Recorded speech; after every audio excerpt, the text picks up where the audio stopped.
ചിറ്റൂർ നല്ലേപ്പിള്ളി ഗ്രാമപഞ്ചായത്തിനെ വരുന്ന 5 വർഷത്തിനകം carbon neutral ആക്കുന്നതിന്റെ ഭാഗമായി നെറ്റ് സീറോ കാർബൺ 2030 പദ്ധതിക്ക് തുടക്കം കുറിച്ചു.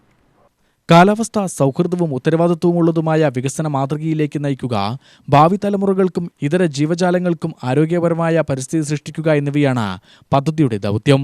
ശാസ്ത്രീയമായ പഠനങ്ങളും സമൂഹ പങ്കാളിത്തവും ഏകോപിപ്പിച്ച് സുസ്ഥിരവും ഹരിതവുമായ സംവിധാനമാണ് പദ്ധതി ലക്ഷ്യമിടുന്നതെന്ന് സംഘാടകർ പറഞ്ഞു. പരിസ്ഥിതി ദിനത്തിൽ government arts and science college നടന്ന ചടങ്ങിൽ പദ്ധതിയുടെ ഉദ്ഘാടനം retired IPS officer Rishiraj Singh നിർവഹിച്ചു. ചെടികൾ കൂടുതൽ ഇന്നേയും നമ്മൾ ചെയ്യണം. ഇന്ന് നാളെ മറ്റന്നാൾ മുതൽ നമ്മുടെ കഴിവനുസരിച്ച് സ്ഥലം കണ്ടുപിടിച്ച് കൂടുതൽ ചെടികൾ നമ്മൾ വളർത്താൻ നമ്മൾ ശ്രമിക്കണം. കൂടുതൽ മരങ്ങൾ ഉണ്ടായാൽ അതിന് കൂടുതൽ ഗുണങ്ങളുണ്ട്. ഒന്ന്, നമുക്ക് തണൽ കിട്ടില്ല.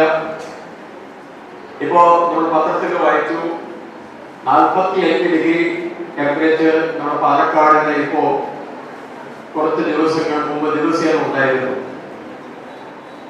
അത്രയും ടെമ്പറേച്ചർ ഇത് ആദ്യമായിട്ടാണ് കൂടുക. ഇത് നമുക്ക് കുറയ്ക്കാൻ പറ്റും.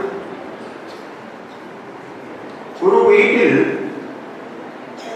45 ഡിഗ്രി ഉണ്ടായ ആ സമയത്തിൽ ചൂട് കൂടുതലുണ്ടെങ്കിൽ ആ വീട്ടിലെ ഒരു 10ഓളം മരങ്ങൾ ഉണ്ടാവുകയാണെങ്കിൽ 45 ആ താപനില 35 വരെ കുറയുമെന്നാണ് പറയുന്നത്. 8, 9, 10 ഡിഗ്രി വരെ താപനില നമുക്ക് താഴെ കൊണ്ടുവരാൻ പറ്റും മരങ്ങൾ ഉണ്ടായാൽ. നല്ലേപ്പിള്ളി ഗ്രാമപഞ്ചായത്ത് പ്രസിഡന്റ് വി ബിനു അധ്യക്ഷത വഹിച്ചു. ചടങ്ങിൽ BM മുസ്തഫ പദ്ധതി വിശദീകരണം നടത്തി. ജില്ലാ പഞ്ചായത്ത് അംഗം MV ധന്യ, ബ്ലോക്ക് പഞ്ചായത്ത് ആരോഗ്യ വിദ്യാഭ്യാസ standing committee chairperson C Beena, Nattukal government arts and science college principal Kavitha, Chittur block panchayat അംഗങ്ങളായ CP വിപിൻ, N രാജി, ഗ്രാമപഞ്ചായത്ത് വികസനകാര്യ standing committee chairperson Abu Thahir, ക്ഷേമകാര്യ സ്റ്റാൻഡിംഗ് കമ്മിറ്റി ചെയർപേഴ്സൺ ഓമന, ആരോഗ്യ വിദ്യാഭ്യാസ unit chairman P Manikandan, Reynold Scaria എന്നിവർ പ്രസംഗിച്ചു. ഗ്രാമപഞ്ചായത്ത് വൈസ് പ്രസിഡന്റ് മിനി മുരളി സ്വാഗതവും സെക്രട്ടറി ബിന്ദു നന്ദിയും പറഞ്ഞു. ഗ്രാമപഞ്ചായത്ത് മെമ്പർമാരും പങ്കെടുത്തു. UTV news, Palakkad.